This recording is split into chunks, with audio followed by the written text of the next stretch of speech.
princess falls gracefully asleep in her bed, but she is targeted by two villains. The guards come forward, ready to molest the princess. Suddenly, the princess opened her eyes and threw her head in their faces. The guards became furious and decided to teach the princess a lesson, but the little girl broke her fingers and escaped the trap. Then she broke the chain in front of the guards. Annoyed, the guards grabbed the chain and pulled the princess back. The princess immediately pulled out her hairpin and stabbed the guard in the eye. Seeing that his companion was wounded, the other guard slapped the princess, knocking her to the ground. The guard was about to trample the girl, but she retrieved the hairpin and stabbed him in the thigh. The princess begins to attack the guard's lower body, hitting him in the knee with a wooden stick. The guard takes blow after blow and retreats cautiously towards the window. He has no time to react as the princess kicks him back into the castle.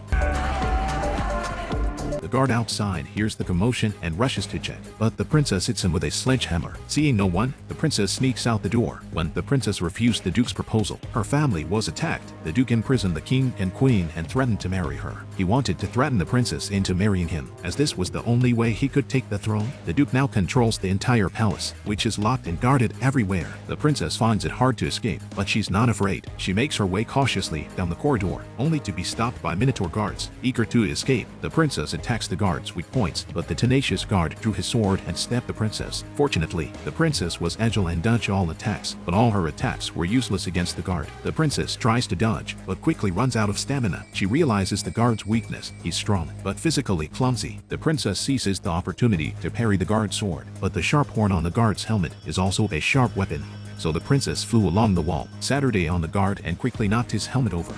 The helmet suddenly landed on the wall like a fly and bounced in all directions. The princess then lifted the helmet and stuck it on the guard's body, trying to finish him off, but the guard, who had just fallen from the castle, was spotted by the duke, who knew that the princess had probably escaped. He immediately sent his men to search the castle. The princess has no choice but to hide in the bathtub. The little girl hides in the bathtub, but the guards who captured her are peeing right next to her. She accidentally blows, startling the guard. He turns to check and is hypnotized by the man in the mirror. He looks at his body with immense pride, showing off his muscles. Satisfied, the guard leaves the room and the girl rushes out of the water. She stifles a violent cough and tears off her long dress. The girl was a local princess who had been imprisoned by the duke with her parents. The princess tried to escape from the room, but the rebels all stormed the castle. She squatted in the bathtub and managed to escape. She had just opened the door to escape when she encountered soldiers sent by the duke. The princess took a wooden stick and stabbed one of the soldiers in the chest. She then removed her belt and tied the soldier's neck. She tied the man up, then took an arrow and forced him to tell where his family was. But the soldier was very stubborn and the princess killed him. She picked up the soldier's sword, but the other guards were already fighting. The princess had no choice but to jump out of the window and hide outside, but a big man was sitting on her head and she was weak, so she threw down her sword and clung to the rock with both hands. The princess waited for the fat man to leave, then climbed up and fled to her room. She took out her treasure chest and found a weapon, ready to save her family. She carefully climbs out of the doggle, but the giant in armor above her head is still alive.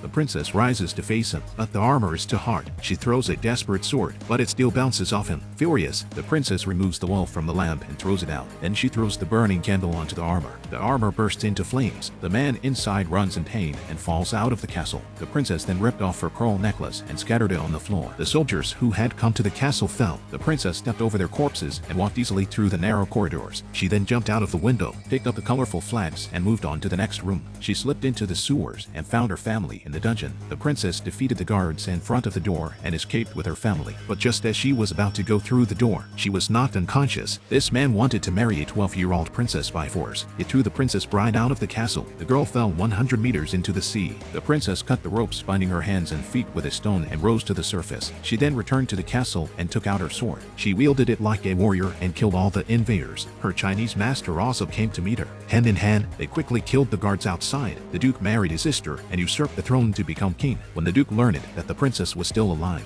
he immediately sent his men to finish her off. The princess was trapped and could only take part in the battle. She begged her master to hurry up and prevent her sister's marriage, so she fought with the witch. The princess was out of range of the whip, so she had to hide, but the witch was too close and snatched her sword with her whip. The princess rushed forward, grabbed the whip and struck the witch. Then she tightened the whip, jumped up and caught the witch on the ramp. When the princess rushed into the great hall, her master had been badly wounded by the duke. Furious, the princess fought with the duke, but they were not of equal strength, and the princess was finally stabbed by the duke. The duke sees the door full of royalty and decides to make an example of them. He forces them to call him king. Suddenly, the princess stands up, grabs her sword and cuts off the duke's head. The old king is delighted to see his daughter so strong. He hands over the throne to the princess and names her Queen of Lights.